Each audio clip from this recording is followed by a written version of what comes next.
चलो भाई, आज हम लोग शुरू करेंगे क्या, एडमिशन ऑफ अ पार्टनर। ठीक है, चैप्टर वैसे काफ़ी बड़ा है, आप लोग जानते हैं। ठीक है, लो जी शुरुआत है भाई, ऐसा ही तो वेलकम होता है ना आओ, चैप्टर हम लोग कंप्लीट करेंगे 2 क्लासेस में। ठीक है,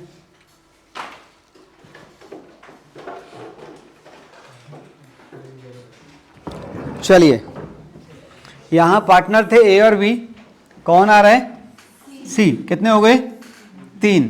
तो जब नया पार्टनर आएगा तो 2 तरह की एडजस्टमेंट, एक नॉन अकाउंटिंग और एक नॉन अकाउंटिंग एडजस्टमेंट। का मतलब कि पुरानी पार्टनरशिप डीड की जगह पर आज नई पार्टनरशिप डीड बन जाएगी, जिसे हम क्या कहते हैं, रिकॉन्स्टिट्यूशन ऑफ पार्टनरशिप। और हम लोग क्या करते हैं, दूसरा अकाउंटिंग एडजस्टमेंट, जिसके अंदर हमारी पहली एडजस्टमेंट फ्यूचर यानी कि गुडविल की, एक यानी कि adjustment of accumulated profit losses and reserve, और एक प्रेजेंट की।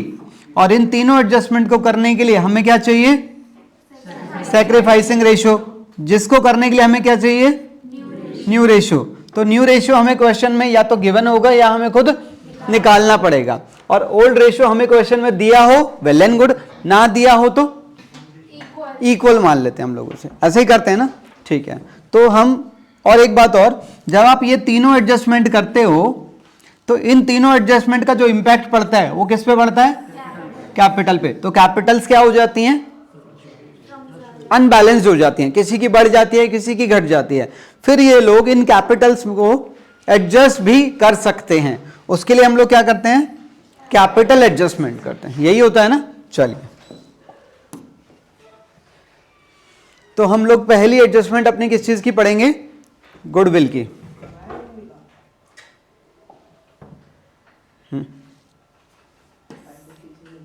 लो जी, अब जैसे यहां पर कौन आ रहा है, सी आ रहा है। अच्छा, ए और बी की एग्जिस्टिंग कैपिटल देख रहे हैं आप कितनी है।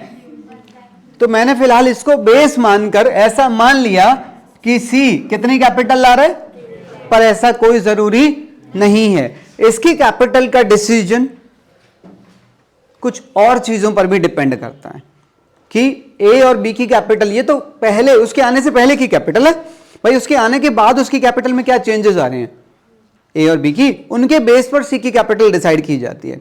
तो फिलहाल मैंने इसकी कैपिटल को इनके बराबर ही मान लिया है ताकि इन तीनों को सेम माना जा सके। अब जब सी यहां पर आएगा तो सी के आने पर हमें जो जो एडजस्टमेंट करनी है उसमें से हमारी पहली एडजस्टमेंट गुडविल की है। तो गुडविल डिस्कस करते हैं। चलिए, गुडविल। अच्छा, गुडविल का भी क्या होता है, यहां पर गुडविल के कुछ केसेस बन जाते हैं। आने वाला पार्टनर अपने साथ गुडविल का प्रीमियम कैश में भी ला सकता है और कैश के अलावा दूसरे ऑप्शंस में भी ला सकता है, नॉन कैश जिसे हम बोलते हैं। उसके अलावा हो सकता है वो गुडविल का हिस्सा लेके ही ना आए, और हो सकता है वो गुडविल थोड़ा ले आए थोड़ा ना लेकर आए। तो वो केसेस हमें डिस्कस करने हैं। पहला case, when the goodwill is brought in cash. आओ,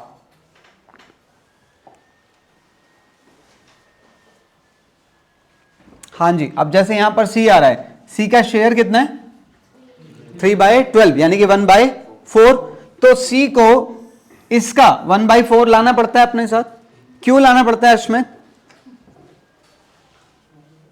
कैपिटल के साथ साथ उसे प्रीमियम, क्योंकि एडमिशन हो रहा है उसका, तो कुछ तो लाएगा अपने हिसाब से। क्यों लाएगा, कह रहा कुछ तो लाएगा, क्यों लाएगा, रीजन दो। वो पुराने पार्टनर हो रहे ना, सैक्रिफाइस हो रहे उसके आने। सुनो, मैं बताता हूं, वैसे तो आप सबको पता है, फिर भी मैं एक बार रिपीट कर रहा हूं। ये जो फ्यूचर प्रॉफिट्स हैं, ये आप फ्यूचर में प्रॉफिट्स की तभी तो उम्मीद करते हो जब आप लोग पास्ट में मेहनत करते हो, और क्योंकि पास्ट में मेहनत किसने की है, तो इनका असली हकदार ए और बी ही है। अब जब यहां पर सी आज ही ऐड हो गया तो सी को तो इसके अंदर बेफिजूल में कुछ ना कुछ फायदा मिल जाएगा, जबकि सी ने उसके लिए कोई मेहनत की नहीं है। वैसे सी को कितना मिल सकता है, 1/4, 30,000। सी ने उसके लिए कोई मेहनत नहीं की है, फिर भी उसे फ्यूचर में जो हम एक्सपेक्ट कर रहे हैं 30,000 का बेफिजूल फायदा होने वाला है। इसीलिए हम सी से 30,000 आज ही मंगवा लेते हैं, जिसको हम क्या नाम देते हैं, प्रीमियम। क्लियर है मेरी बात। चलिए, तो हम ये 30,000 तो उससे प्रीमियम का मंगवा रहे हैं, और कैपिटल कितनी मंगवाई थी? 1.5 लाख। तो उसकी जर्नल एंट्री चेक करो आप, टोटल आ गया 1,80,000, जिसके अंदर 1.5 लाख की कैपिटल, 30,000 का प्रीमियम। अब क्योंकि ये प्रीमियम हमें डिस्ट्रीब्यूट भी करना है, तो इस प्रीमियम को डिस्ट्रीब्यूट करने के लिए ओल्ड और न्यू दोनों रेशो के बेस पर हमने ए, बी और सी का क्या निकाल लिया? Sacrificing ratio. अच्छा, व्हाट इज दिस? ए का सैक्रिफाइस, और ये क्या है? बी का सैक्रिफाइस। इसका मतलब सी के आने पर ए और बी दोनों को नुकसान होने वाला है। अब ये ए उन दोनों का नुकसान है, इसका अगर मैं रेशियो निकालूं तो वो आ गया 1/12 को कंपेयर करूंगा 2/12 के साथ, तो 12 तो हटा ही दो, 1/2। अब ये 1/2 क्या है? नुकसान का रेशियो, यानी कि सैक्रिफाइसिंग रेशियो। सो बेसिकली ये जो 30,000 आया है, इस 30,000 को इस 1/2 में ए और बी में मैं बांट दूंगा। अच्छा, इस 1/2 को क्या हम ऐसा कह सकते हैं कि सी के आने पर अगर ए को 1 रुपए का नुकसान है तो बी को 2 रुपए का नुकसान है, या फिर मैं यूं कहूं सी के आने पर अगर ए को 50 रुपए का नुकसान है तो बी को 100 रुपए का नुकसान है। हाँ या ना? हाँ, तो ये नुकसान का रेशियो है, ठीक है ना? तो नुकसान जो उनको हो रहा है उस प्रीमियम को उसमें उस रेशियो में डिस्ट्रीब्यूट कर देना है, और इस एंट्री के डलते ही क्या हो जाएगा स्निग्धा? इस एंट्री के डलते ही क्या हो जाएगा?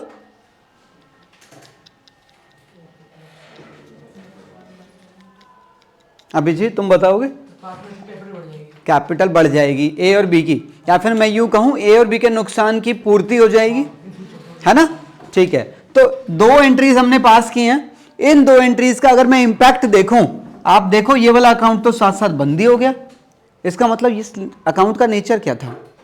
नॉमिनल, क्योंकि ये प्रॉफिट का हिस्सा है, और प्रॉफिट्स नॉमिनल आइटम से बनते हैं, इनकम और एक्सपेंसेस से, ठीक है। अच्छा, इसके अंदर जो बाकी चीजें रह गई, बैंक, पहले से बैंक कितना था, इसके अंदर ये वाला जोड़ दो तो बैंक आपका बढ़ गया। उसके अलावा ए और बी की कैपिटल जो पहले से थी उनके अंदर ये दोनों चीजें ऐड कर दो तो ए और बी की नई कैपिटल आ जाएंगी, और सी की कैपिटल बैलेंस शीट में दिखाई देने लग जाएगी। क्लियर है मेरी बात? और आप चाहें तो इसका कैपिटल अकाउंट भी देख सकते हैं। जैसे पहले से इनकी जो कैपिटल सी वो ब्रॉट डाउन में, इसके अंदर सी का नाम है तो सी में क्या लिखेंगे हम? बाय बैंक सी की कैपिटल। इसके अंदर भी ए और बी का नाम है तो बाय प्रीमियम फॉर गुडविल। फिर ये तीनों कैपिटल्स हमारी बैलेंस शीट के अंदर लहराने लग जाएंगी। हाँ या ना? आगे चलते हैं। उसके अलावा एक बात आपको और बताई गई थी कि ये 2 एंट्रीज तो सेम है दोनों केसेस में। ये वाली एंट्री ऋषभ कब डाली जाती है? हाँ, जब विड्रॉल के बारे में क्वेश्चन में बोला हो। अदरवाइज आप सिर्फ पहली 2 एंट्रीज पे रुक जाते हैं, ठीक है ना? तो तीसरी एंट्री क्वेश्चन में इंस्ट्रक्शन होंगे तो डालनी है, वरना नहीं डालनी है आपको। चलें आगे, आओ। आप चाहो तो एक बार बैंक का इंपैक्ट भी चेक कर लो। पहले से 1.5 लाख था, 180 और आया और 30,000 चले भी गए, तो यानी कि 3 लाख ही रह गया है, ठीक है। आइए, ये एक क्वेश्चन है, आप जवाब देना चाहें तो। हाँ, इसमें 2 बार लिखा हुआ है, कह रहे मिस्टेक ही मिस्टेक है। अब हट, आओ। कैपिटल एडजस्टमेंट अब हम लोग कर रहे हैं अदर देन कैश। इसमें क्या होता है? गुडविल का जो प्रीमियम उसे लाना था वो प्रीमियम कैश में ना लाकर कैश की जगह पर एसेट्स, यानी कि कोई मशीन, फर्नीचर, कंप्यूटर, इस तरह की कोई चीजें लाया है। बस हाँ, एक चीज का ध्यान रखना है, जो वैल्यू कैश की थी उतनी ही वैल्यू एसेट्स की होनी चाहिए, है कि नहीं? आओ।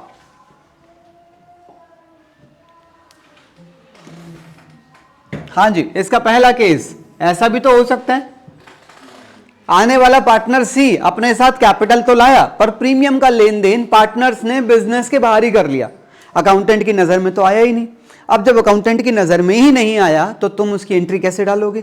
तो तुम खाली किस चीज की एंट्री डाल रहे हो?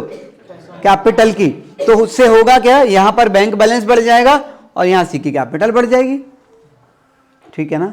तो ऐसा क्वेश्चन भी आ जाता है कि गुडविल को कब एडजस्ट करने की जरूरत नहीं है?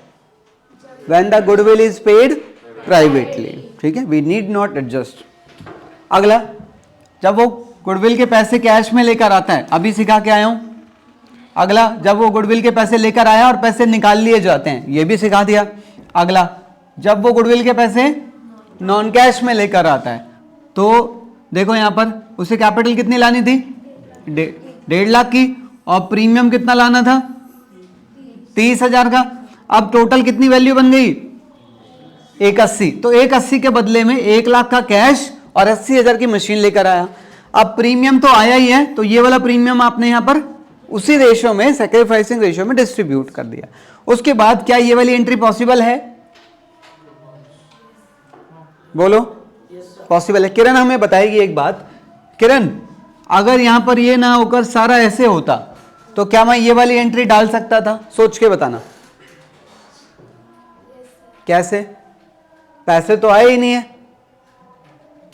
ये वाली एंट्री है प्रीमियम का पैसा निकालने की। हाँ जी, करंट अकाउंट, पैसे निकालने ए और बी को। ये ए और बी की हमने कैपिटल बढ़ाई, ए और बी कह रहे हैं अच्छा हमारी कैपिटल बढ़ गई, चलो चलो हमें पैसे दे दो, हम घर लेके जा रहे हैं। तो क्या ये एंट्री फिर भी पॉसिबल है अगर वो पैसे लेके ही ना आए, सारा का सारा मशीन के फॉर्म में, यानी कि नॉन कैश में लेकर आ जाता है? क्या लगता है तुम्हें? वो कैश में कन्वर्ट हो सकता है। कौन कैश में कन्वर्ट हो सकता है? मशीनरी मिस्टर इंडिया है क्या? कुछ भी कर सकता है। आंशिका? पिछले साल का बैलेंस बचा है। पिछले साल का नहीं, ऑलरेडी बैलेंस। हाँ है ना, अभी हमारे पास ये वाला पैसा भी तो है, इस पैसे में से दे दो। तो इस जिद पे मत रहना कि भाई प्रीमियम के पैसे कैश में तो आए ही नहीं है, तो तू लेके कैसे जा रहा है। इनके पैसे इसके कैश आने या ना आने पर डिपेंड नहीं करते, डिपेंड करते हैं इस बात पर कि तुम्हारे पास बैंक बैलेंस या कैश का बैलेंस है कि नहीं। अब वो पहले से था या वो लेकर आया, होना चाहिए पैसा, पैसा है तो दे सकते हैं। बैंक ओवरड्राफ्ट बना लो, बिल्कुल पॉसिबल है, बिल्कुल पॉसिबल है। आप करंट अकाउंट के थ्रू कर दो, आपका बैंक ओवरड्राफ्ट बन जाएगा। क्लियर है? चलें,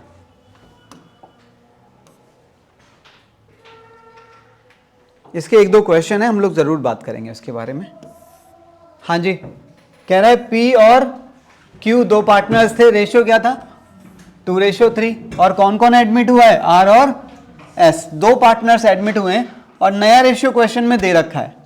ठीक है, अच्छा उसके बाद हमने दोनों रेशियो के बेस पर ये क्या निकाल लिया, सैक्रिफाइसिंग रेशियो यहां पर आ गया। ये किसका आया होगा, पी और क्यू का आ गया होगा सैक्रिफाइसिंग रेशियो।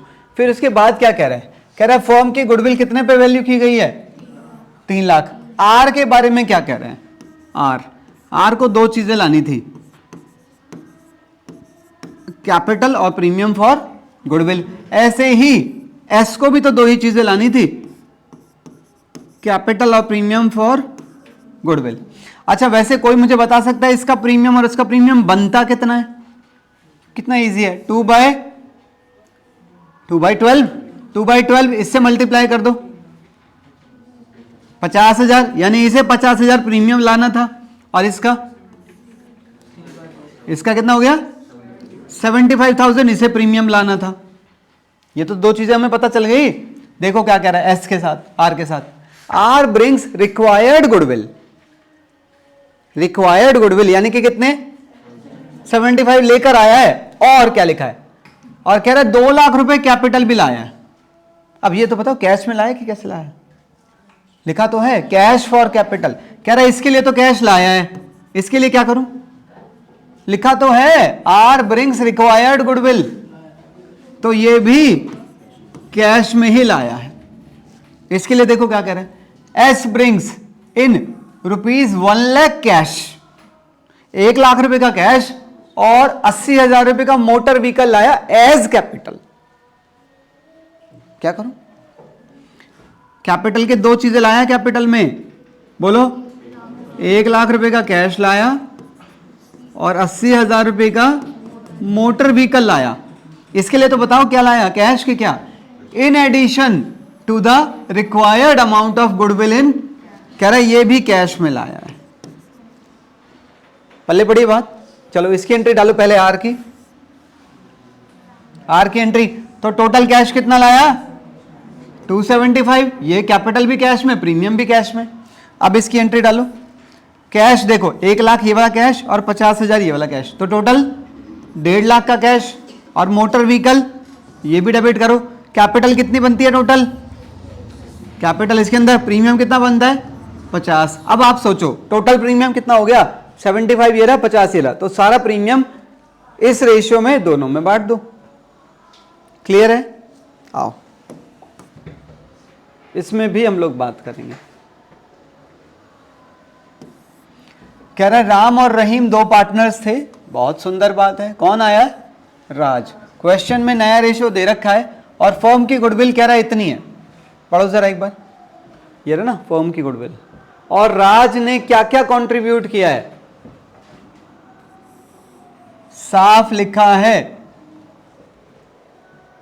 कह रहा है लैंड 2.5 लाख रुपए, प्लांट एंड मशीनरी 1.5 लाख रुपए, स्टॉक और डेटर्स। ये चार चीजें आई हैं किस चीज की? कैपिटल और प्रीमियम मिलाकर। इन्हें कैसे अलग अलग करोगे? इस रेशियो को इससे मल्टीप्लाई कर दो, आपको प्रीमियम की वैल्यू पता चल जाएगी। बैलेंसिंग फिगर कैपिटल ले लेंगे। तो देखो जरा 1 2 3 4 चीजें आ गई। चारों का टोटल कितना आ रहा है? 5,50,000। अब आप क्या करोगे? 5,20,000 का 3/13 कितना आ गया? 1,20,000। तो आपको जैसे ये वाली वैल्यू मिल जाएगी तो इस वाले को क्या लिखोगे? Balancing figure. उसके बाद इस प्रीमियम को बांटना ही तो है। चलें आगे। अगला क्या है? Goodwill adjustment. जब वो प्रीमियम के पैसे कैश में नहीं लेकर आता है तो हम क्या करेंगे? सुनो, सबसे पहले कैश वाला बताया था। जब वो प्रीमियम कैश में लाता है तो 2 एंट्री, और तीसरी तो डिपेंड करती है क्वेश्चन के ऊपर। और अगर वो कैश में नहीं लाता है तो 2 एंट्री, और ये वाली डिपेंड करती है क्वेश्चन के ऊपर। और अगर वो प्रीमियम के पैसे कैश में नहीं लाता है तो यही तो पढ़ना है। इसके साथ इसका एक और अल्टरनेटिव अवेलेबल होता है, goodwill raise and return off. ठीक है ना? तो वो भी हम पढ़ेंगे। पहले इसे समझो। अब क्योंकि वो प्रीमियम के पैसे लेकर नहीं आया तो कैपिटल तो लाया होगा, तो कैपिटल की एंट्री नॉर्मली डाल दो। उसके बाद क्योंकि ए और बी यहां पर भी क्रेडिट दिए गए थे और ए और बी को यहां भी क्रेडिट दिया गया था क्योंकि उन्हें नुकसान हो रहा था।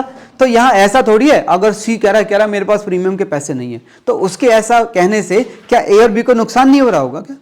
तो नुकसान जब वहां हो रहा था तो नुकसान तो यहां भी हो रहा होगा। तो यहां पर ए और बी को क्रेडिट तो करना है, तो यहां पर हम एक नया अकाउंट डेबिट करेंगे, सी का करंट अकाउंट। यहां पर सी का कैपिटल अकाउंट क्यों नहीं डेबिट किया गया? क्या कह रहे हो अर्णव? नए पार्टनर की कैपिटल घट जाएगी तो दिक्कत क्या है? घट जान दो। नया कह रहा नया आया अभी, कहीं उसके दिल पे ना लग जाए, ये वाली बात है। मेरे मैंने कहा था तो आप मुझे कुछ तो उसके कुछ तो मतलब यू नो सपोर्टिंग तो कुछ दो ना।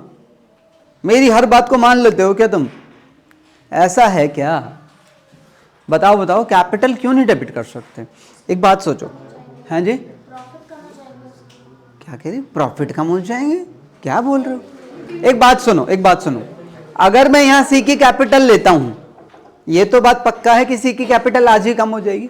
पहली बात तो जब नया पार्टनर आता है तो जनरली पार्टनर के एडमिशन पे हमारा मकसद होता है कैपिटल्स को बढ़ाना, हम यहां कम कर देंगे। पहली बात तो ये।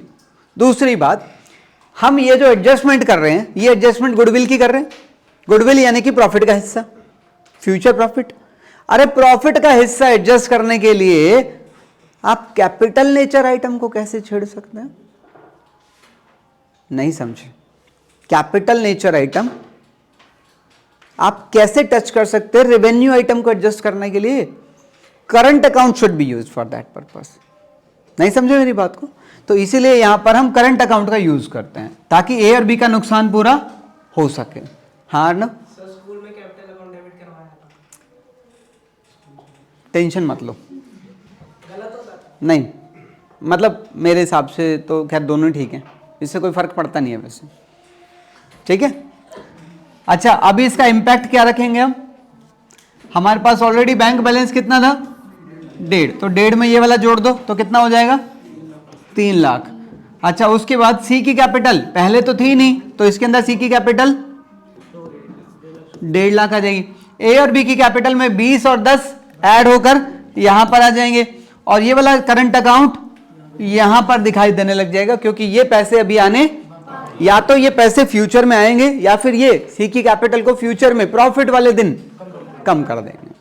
ठीक है, आगे चलते हैं। इसी का एक और ऑल्टरनेटिव आंसर दोनों में बिल्कुल सेम आ जाएगा जब मिलाओगे आप, मैं बताऊंगा। देखो इसमें क्या है, इसे बोलते हैं गुडविल की एडजस्टमेंट प्रीमियम की, और ये है goodwill raise and return off. तो ये कैसे होता है सुनो। अब क्योंकि पहली एंट्री में तो कोई अंतर है नहीं, क्योंकि पहली एंट्री कैपिटल की है। दूसरी एंट्री में आप क्या करते हैं, ये जो गुडविल अकाउंट है ना, आप इस पूरी गुडविल को सेम वैल्यू से एक नया अकाउंट ओपन कर रहे हैं, और आप यहां पर ए और बी को ओल्ड रेशियो में क्रेडिट कर दो, तो ए और बी की कैपिटल बढ़ गई। अब क्योंकि आपने यहां पर जो गुडविल डेबिट की है ये लीगली गलत है, इसमें क्या गलती है अनीशा? ये पार्टनर ने लाया नहीं, गुडविल हमारी एसेट है, और कोई भी एसेट बुक्स में तब रिकॉर्ड की जाती है जब आपने उसके लिए कुछ बदले में दिया हो। आपने इसके लिए कुछ नहीं दिया है, आपने ये ओवर द नाइट, या फिर मैं यूं कहूं कि कई साल की मेहनत के बाद आपने ये नाम कमाया है मार्केट में। तो अगर आपने ये मेहनत करके नाम कमाया, आपने इसके पैसे तो नहीं दिए, कोई कंसिडरेशन तो नहीं की ना इसके बदले, तो इसे बुक्स में रिकॉर्ड करना गलत है। This is self generated goodwill, purchase goodwill नहीं है ये। तो इसे अगर आपने यहां रिकॉर्ड किया है तो आपने एक लॉ तोड़ा है, तो उस लॉ को बनाए रखने के लिए मैं इसे इमीडिएटली खत्म कर दूंगा। अब मेरी जो शिकायत है लॉ की वो मेरे से दूर हो जाएगी, हाँ या ना? पर जब आप इसे खत्म करोगे तो यहां पर आप न्यू रेशियो का यूज करते हैं। ठीक हो, अभी सुनो, अभी खत्म नहीं हुआ है। अब ध्यान रखना, यहां पर आपने सी का करंट अकाउंट रखना है ताकि उसकी कैपिटल स्पेस का असर ना पड़े। उसके बाद अगर आप ठीक से देखो तो ये वाली जो दोनों जर्नल एंट्रीज हैं, ये दोनों जर्नल एंट्री मिलकर ये एंट्री बना रहे हैं। करो, ट्राई करो। देखो गुडविल से गुडविल अकाउंट खत्म हो गया, ए की कैपिटल यहां पर 80 है क्रेडिट और 60 है।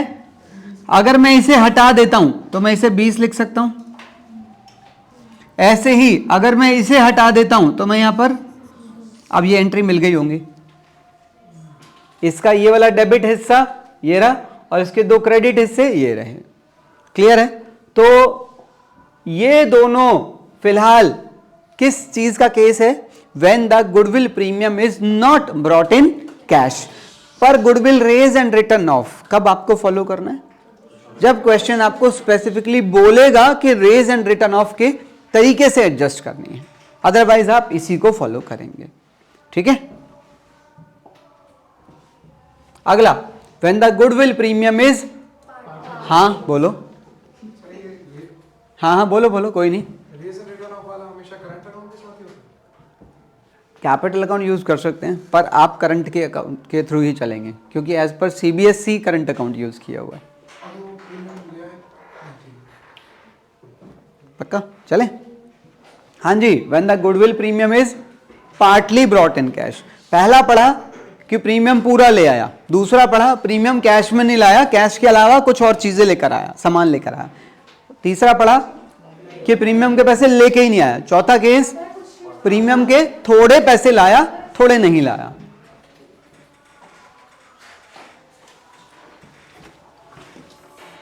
हाँ जी, when the goodwill premium is brought in cash, तो इसका सिर्फ एक तरीका है, by way of adjustment. Simply किस चीज से? करंट अकाउंट से, नॉट ब्रॉट। ठीक है, अगला कह रहा है नॉट ब्रॉट, और इसका एक तरीका कौन सा था? Goodwill raise and return off. पहले गुडविल अकाउंट ओपन करो और हैंड टू हैंड क्लोज करो, ये ओल्ड रेशियो में और ये न्यू रेशियो में। अब हम लोग क्या पढ़ने जा रहे हैं कि गुडविल का पैसा पार्टली लाया, तो एडजस्टमेंट का क्या तरीका है, और पार्टली के केस में रेज एंड रिटर्न ऑफ का क्या तरीका है, दोनों को कंपैरेटिवली डिस्कस करते हैं। सुनो, उसको प्रीमियम लाना कितना था? 30,000। कह रहा है 30 में से कितने लाया? 18 लाया, और कैपिटल पूरी लाया, तो टोटल 61 आ गया।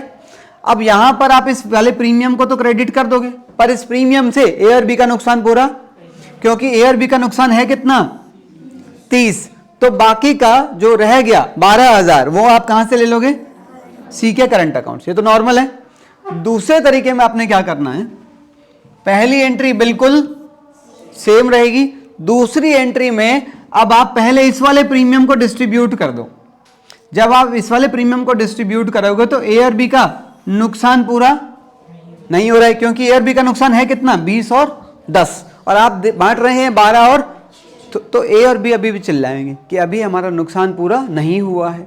तो उनके नुकसान की भरपाई करने के लिए अभी आपको और क्रेडिट देना पड़ेगा। तो बाकी का क्रेडिट अगर आप देना चाहते हैं तो अब आप यहां पर गुडविल अकाउंट डेबिट कर रहे हैं 48,000 से। वो कैसे आया सुनो, सी को कितना लेकर आना था अपने साथ, 30,000।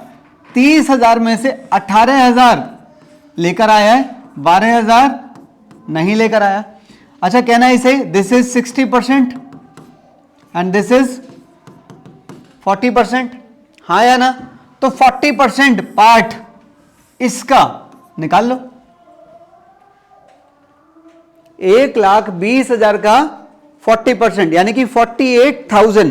तो 48,000 से गुडविल अकाउंट को आप यहां पर डेबिट कर दो और इसे ओल्ड रेशियो में ए और बी में क्रेडिट कर दो, और उसी गुडविल अकाउंट को खत्म करके न्यू रेशियो में बांट दो। अच्छा, अब अंतर सोचो जरा, इसमें और इसमें अंतर सोचो। यहां गुडविल अकाउंट पूरे से डेबिट होकर पूरे से क्रेडिट हुआ, यहां गुडविल अकाउंट जितने से डेबिट हुआ उतने से क्रेडिट हुआ, पर इनकी वैल्यूज में डिफरेंस क्यों है? क्योंकि यहां पर वो गुडविल का 1 रुपया भी लेकर नहीं आया। तो आपने गुडविल अकाउंट सेम वैल्यू से रेज किया और सेम वैल्यू से राइट ऑफ किया। यहां पर आप गुडविल अकाउंट सिर्फ उतनी वैल्यू से रेज एंड राइट ऑफ कर रहे हैं जितना प्रोपोर्शनेट हिस्सा वो नहीं लेकर आया। क्लियर है बात? चलिए आगे बढ़ा जाए, भूल तो नहीं जाएंगे, हैं?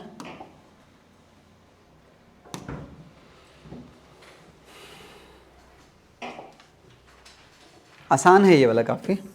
कह रहे इसमें एक पार्टनर आया है हमारे पास, कौन आया है? ए आया है। कह रहा है उसे 50,000 रुपए कैपिटल के लाने थे और 20,000 का प्रीमियम। कह रहा है वो खाली कितने लाया? 15 लाया। तो कैपिटल पूरी, प्रीमियम कितना आया? 15। तो 15 का प्रीमियम और बाकी का उसके करंट अकाउंट से लेके बांटना है। आगे चलो, ये क्वेश्चन थोड़ा अच्छा है, इसको थोड़ा ध्यान से सुनेंगे आप लोग। पहले क्वेश्चन पढ़ो। कह रहा है ए और बी दो पार्टनर्स थे, रेशो क्या था? 3:1। कौन आया है? सी। कितने के लिए? सी आया है 2/9 के लिए। और कह रहा है ए और बी फ्यूचर में 4/9 और 3/9 चाहते हैं। तो ए, बी और सी तीनों का बता तो दिया उसने, इसका मतलब ये वाला पूरा रेशो आपको गिवन है, हाँ या ना? ठीक है, तो ये इंफॉर्मेशन दे दी, ये वाली दे दी, ये दे दी। और क्या कह रहा है? कह रहा है सी अपने साथ 2 लाख रुपए का प्रीमियम लेकर आया। सी अपने साथ 2 लाख रुपए का प्रीमियम। ये कैसे निकलता है 2 लाख? राघव, ये 2 लाख कैसे निकलता है? हाँ, सोचो फर्म की टोटल गुडविल x रुपए है, दे तो रखी नहीं है। हाँ, इस x का 2/9 कितना दे रखा है? 2 लाख। तो x की वैल्यू अगर चाहते हो तो इसको वहां ले जाके उल्टा कर दो, तो यानी कि आपको गुडविल की वैल्यू कितनी मिल जाएगी? 9 लाख। तो ये हमें 9 लाख मिल गया, ठीक है ना? अब सोचो जरा, ये जो 9 लाख है it should be distributed in, but it will be distributed in, इसीलिए हमें इसे एडजस्ट करना पड़ता है। तो 9 लाख अगर मैं ओल्ड रेशियो में बांटूं तो ए के इतने बनते हैं, बी के इतने बनते हैं। पर अगर मैं इसे न्यू रेशियो में बांटूं तो ए के इतने, बी के इतने, सी के इतने। इसका मतलब साफ है बी को और सी को फ्यूचर में गेन होने वाला है। बी का गेन नॉर्मल है क्योंकि बी तो नया आ रहा है, पर सॉरी सी नया आ रहा है, सी का गेन नॉर्मल है, पर बी को गेन क्यों हो रहा है? क्योंकि बी का रेशियो बढ़ गया होगा, और क्योंकि इस बार रेशियो हमने खुद नहीं निकाला, हमें वो रेशियो क्वेश्चन में दिया हुआ है कि नहीं? तो यहां पर इन दोनों को गेन होने वाला है। अच्छा, इसको गेन में से न्यूट्रल करने के लिए क्या करते हैं? इससे कहते हैं तू प्रीमियम लिया, नहीं समझे, इसको फ्यूचर में गेन होगा बेवजह, इसीलिए हम इसको कह देते हैं भाई भाई जब तू आएगा तो प्रीमियम ले अपने साथ। बी को कैसे ठीक करोगे? हाँ, अच्छा, इसका लाया हुआ प्रीमियम इसी को तो दोगे, अब इसका प्रीमियम उसको दोगे, तो क्या इसके प्रीमियम से उसका नुकसान पूरा हो गया? इसीलिए हम इससे भी लेकर दे देते हैं। अब यहां पर दो एंट्री क्या रहेंगी, पहली एंट्री सी का प्रीमियम लाने की, दूसरी एंट्री में सी का प्रीमियम ए को देने की और बी से लेकर ए को देने की। क्लियर है बात? पर आपको ये सेम एंट्री, ये सारा सिस्टम इस तरह से करना है। ये कैसे किया सुनिए, पहले आपने ओल्ड और न्यू दोनों रेशियो के बेस पर क्या निकाला, सैक्रिफाइस और गेन। फिर आपको क्या चाहिए इस क्वेश्चन में, फर्म की गुडविल। अच्छा, फर्म की गुडविल मैं क्यों निकालूं इस क्वेश्चन में, इसकी वजह से अगर इस क्वेश्चन में बी गेन नहीं कर रहा होता तो मुझे यहां पहुंचने की जरूरत नहीं पड़ती। अगर बाई चांस बी भी सैक्रिफाइस कर रहा होता, अरे फिर तो आपने इसी का गेन इसमें और इसमें दोनों में सैक्रिफाइसिंग रेशियो में बांटना होता है, तो फिर फर्म की गुडविल नहीं निकालनी पड़ती। तो फिलहाल इन भाई साहब की वजह से मुझे फर्म की गुडविल निकालनी पड़ी है।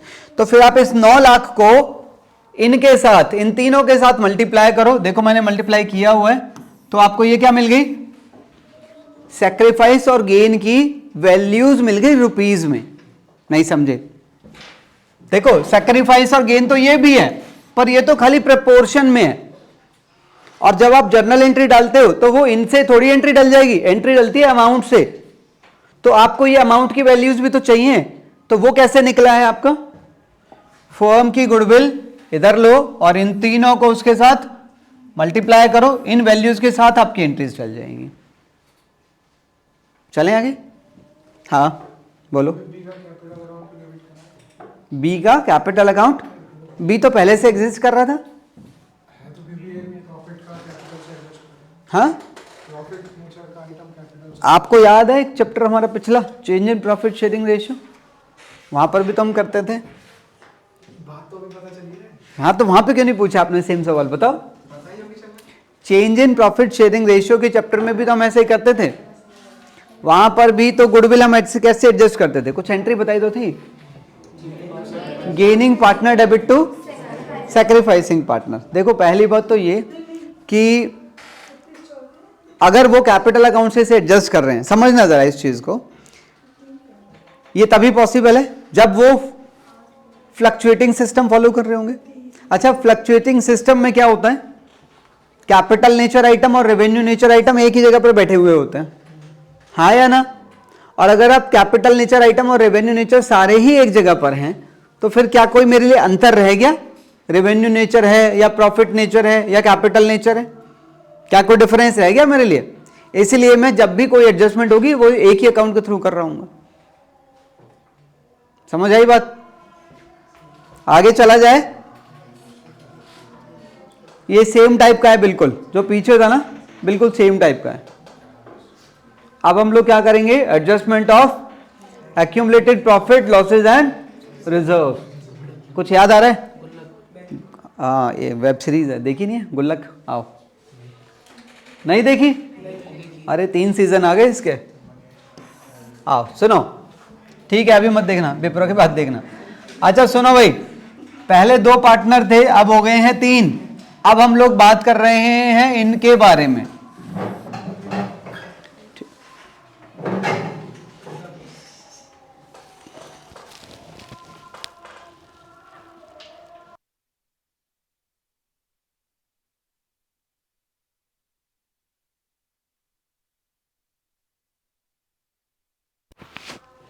चलो भाई, क्या ट्रीटमेंट करेंगे इनका,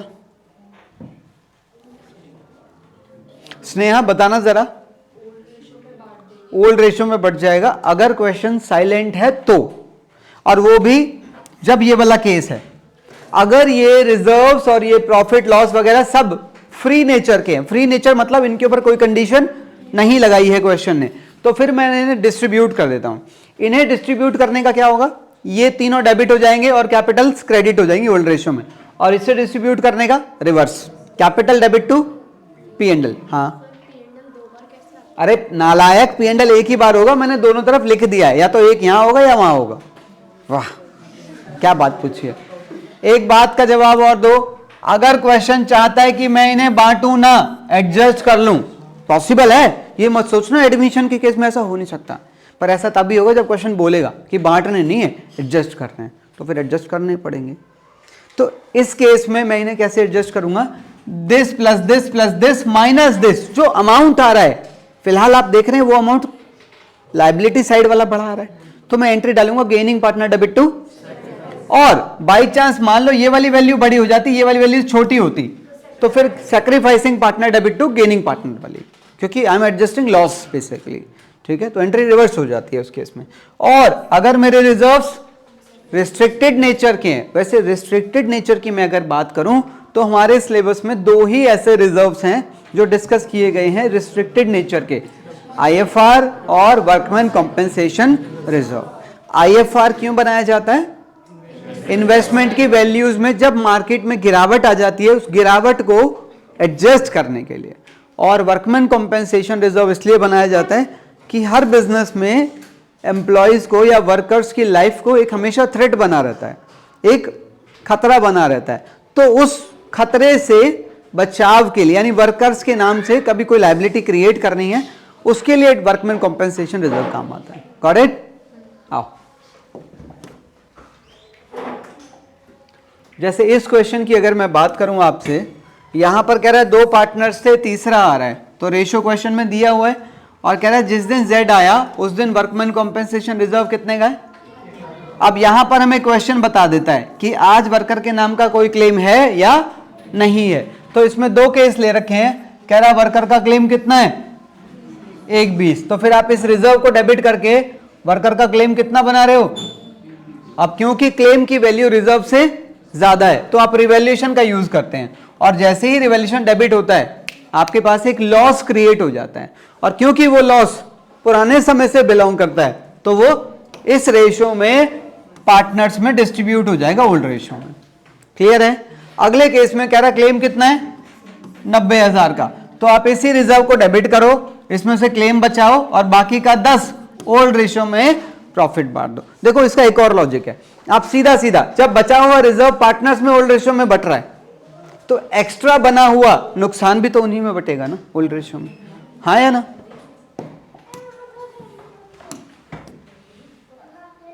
यहां पर इस क्वेश्चन में कह रहा है 3 पार्टनर्स थे, Z आ रहा है, ठीक है, और बैलेंस शीट के अंदर 3 आइटम पॉजिटिव हैं और 1 आइटम नेगेटिव है। अगर क्वेश्चन कुछ नहीं कह रहा है, सीधा एंट्री मांग रहा है, तो आपने सबको डिस्ट्रीब्यूट करना है और एडजस्ट करना होगा, तो इनका डिफरेंस निकालो depending on their debit balance या क्रेडिट बैलेंस। क्रेडिट बैलेंस है तो अभी बताया था गेनिंग टू सैक्रिफाइस, और अगर ये वाला बैलेंस बढ़ा है तो सैक्रिफाइस टू गेन। आगे चलो,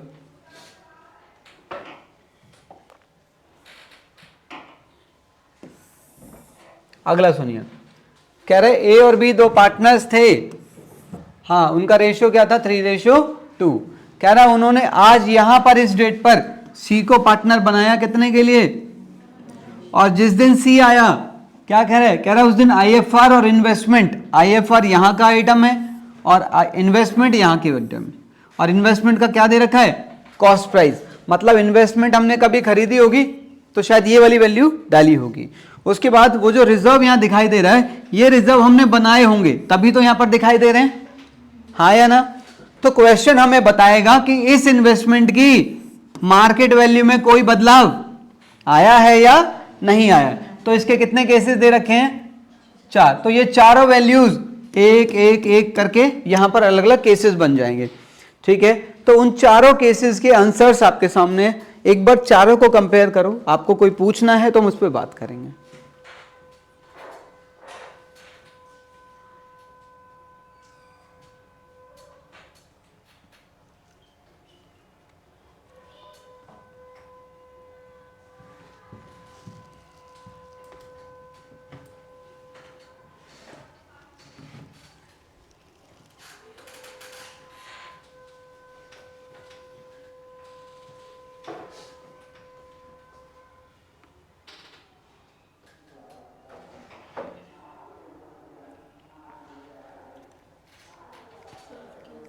हाँ, कौन सा, केस नंबर 4। देखो केस नंबर 4 कह रहे हैं अगर हमारी इस इन्वेस्टमेंट की वैल्यू मार्केट में 3,25,000 हो जाए, इसका मतलब इसकी वैल्यू बढ़ रही है, और ये रिजर्व जो बनाया जाता है ये वैल्यू में गिरावट को बचाने के लिए बनाया जाता है, तो ये रिजर्व तो फिर फ्री हो गया। तो पहले इसे ओल्ड रेशियो में बांट के खत्म कर दो, और क्योंकि इसकी वैल्यू बढ़ रही है तो इसे 25,000 से बढ़ा दो, इन्वेस्टमेंट डेबिट टू रिवैल्यूएशन। तो फिर बनाओगे तो इसमें जो फायदा है उस फायदे को ओल्ड रेशियो में बांट दो। ठीक है, चलें आगे। अगला क्या है, कॉम्प्रिहेंसिव क्वेश्चन हम लोग करेंगे। अब कॉम्प्रिहेंसिव क्वेश्चन में क्या क्या होता है वो रिवैल्यूएशन, पार्टनर्स कैपिटल और बैलेंस शीट पर कैपिटल एडजस्टमेंट आज डिस्कस नहीं करेंगे, वो अलग क्लास के अंदर है। चलो, ज्यादा टाइम नहीं लगाएंगे, बिल्कुल भी इजीली हो जाएगा। कह रहे दो पार्टनर्स थे, यहां पर Z आ रहा है कितने शेयर के लिए, और एक लाइन और लिखी है Z acquire his share entirely from. इसका क्या फायदा होगा हमें, सैक्रिफाइसिंग रेशियो नहीं निकालना पड़ेगा, बिल्कुल ठीक है। इनफैक्ट Z अपने साथ जो भी प्रीमियम लेकर आएगा सारा प्रीमियम X के नाम पे कर देना, क्योंकि सारा नुकसान उसने किया है उसके आने पर। और क्या कह रहे हैं Z कैपिटल लाया, इतने का प्रीमियम लाया, और ये कुछ रिवैल्यूएशंस की गई हैं, बहुत अच्छी बात है। जर्नल एंट्रीज और कैपिटल अकाउंट वगैरह मांगे हैं। चलो जरा, सबसे पहले आप लोग क्या करते हैं, एक बात तो तुम मानते हो 3 एडजस्टमेंट होती हैं, उन तीनों का असर पड़ना तो कैपिटल पे है। तो सबसे पहले आप इनकी कैपिटल्स को उठा लो, कितनी है 70,000 और 31,000। उसके बाद नए पार्टनर की कैपिटल के बारे में सोचो, इसकी एंट्री डली होगी bank account debit to Z की कैपिटल, तो यहां पर बाय बैंक करके Z की कैपिटल कितनी है 20,000। ठीक है, कह रहा है 12,000 का प्रीमियम बिल आया, एंट्री डली होगी bank account debit to premium for goodwill, अगली एंट्री डली होगी premium for goodwill debit to X। तो यहां पर प्रीमियम फॉर गुडविल लिखो और X में 12,000 क्रेडिट कर दो, कलेश खत्म हो गया। तो ये तो हो गया। अब इस पे आ जाओ, है कुछ, एक ये रहा और एक ये रहा। पहले क्वेश्चन में कंडीशन चेक कर लो, कुछ है तो नहीं इसके ऊपर, नहीं है, मतलब दोनों फ्री हैं। तो P&L को यहां पर बांट देना, 2 में, Z में मत बांटना, और वर्कमैन कॉम्पेंसेशन रिजर्व को यहां बांट देना 2 में। क्लियर है। उसके बाद हमें करना पड़ता है प्रेजेंट यानी कि एडजस्टमेंट।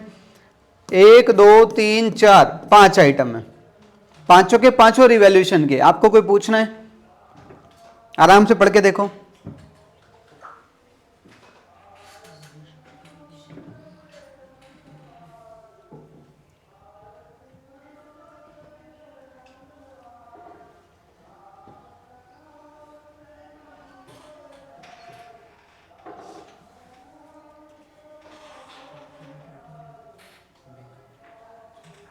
है कोई ऐसा केस जो आप लोग पूछना चाहते हैं? नहीं, कंफर्म। अच्छा, तो एक बात तो मानते हो, इन पांचों की वजह से आपका रिवैल्यूएशन अकाउंट बन के तैयार हो जाएगा।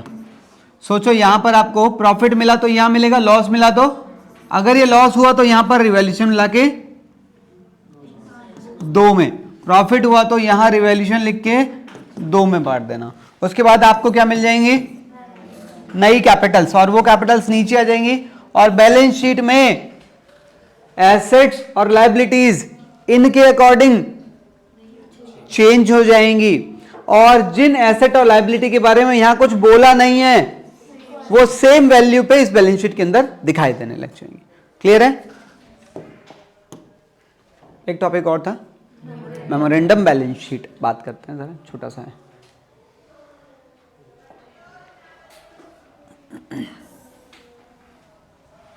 हाँ जी, क्वेश्चन ये आपकी बुक में बिल्कुल एज इट इज नीचे है, बिल्कुल ठीक है। तो आपको ये कैसे फ्रेम करना है, आपको पहले ये पूरी बैलेंस शीट खुद बनानी पड़ेगी, ठीक है ना। चलो जरा, कह रहा है X और Y 2 पार्टनर्स थे जिनके कैपिटल्स 4 लाख, और लो जी ये इनकी कैपिटल्स हमने लिख दी बैलेंस शीट के अंदर। और पढ़ो, कह रहा है उनका प्रॉफिट शेयरिंग रेशियो 3:2 था, ये तो लिख लिया। 1/4/17 को Z एडमिट हुआ है, Z एडमिट हुआ 1/4/17 को 1/5 के लिए। और पढ़ो, कह रहा है ऑन दिस डेट क्रेडिटर्स कितने थे, क्रेडिटर्स यहां लिखे जाते हैं। जनरल रिजर्व कितना था, 81 का था। और their assets apart from cash छोड़कर बाकी चीजें बता रहा है, डेटर्स, स्टॉक और पेटेंट्स, डेटर्स, स्टॉक और पेट। और कह रहा है बिल्डिंग भी थी। तो बैलेंस शीट इक्वल करने के लिए बैलेंस को क्या ले लिया, वो खुद ही कह रहा था अपार्ट फ्रॉम कैश मैं बता रहा हूं, तो बाकी को अपने कैश मान लेना है। तो बैलेंस शीट इक्वल आ गई। अब आप लोग नॉर्मल प्रोसेस में आ जाना, जैसे आपको बैलेंस शीट मिल गई, क्योंकि हम इन तीनों की शुरुआत बैलेंस शीट के बाद ही करते हैं। तो इसमें बैलेंस शीट गायब थी तो वो हमने खुद बना ली। After that you have to start with goodwill, पुराने प्रॉफिट्स और रिवैल्यूएशन। सारी एडजस्टमेंट कर दोगे, कैपिटल नहीं मिल जाएगी, कैपिटल नीचे आ जाती है। रिकॉल हो रहा होगा? हाँ ठीक है। कुछ पूछना है इसके अंदर, कोई पॉइंट पूछना हो? हाँ सर कभी कभार हम P&L में भी बैलेंस ले लेते थे। कभी कभी हम, P&L में भी तो लेते थे बैलेंस। आप कहीं और चले गए हैं। हाँ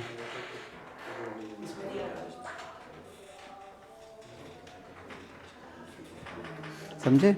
वो तब पॉसिबल है, मान लो आपको कैश का बैलेंस भी दे रखा है तो फिर आप डिफरेंस को P&L ले लेते हैं। कभी कभार सैलरी एसेट्स भी वो भी वहीं का ही है।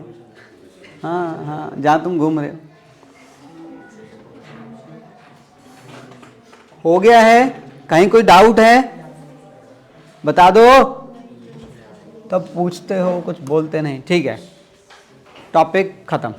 पीयूष कुछ पूछना है? ठीक है भाई, आज की क्लास यहीं समाप्त।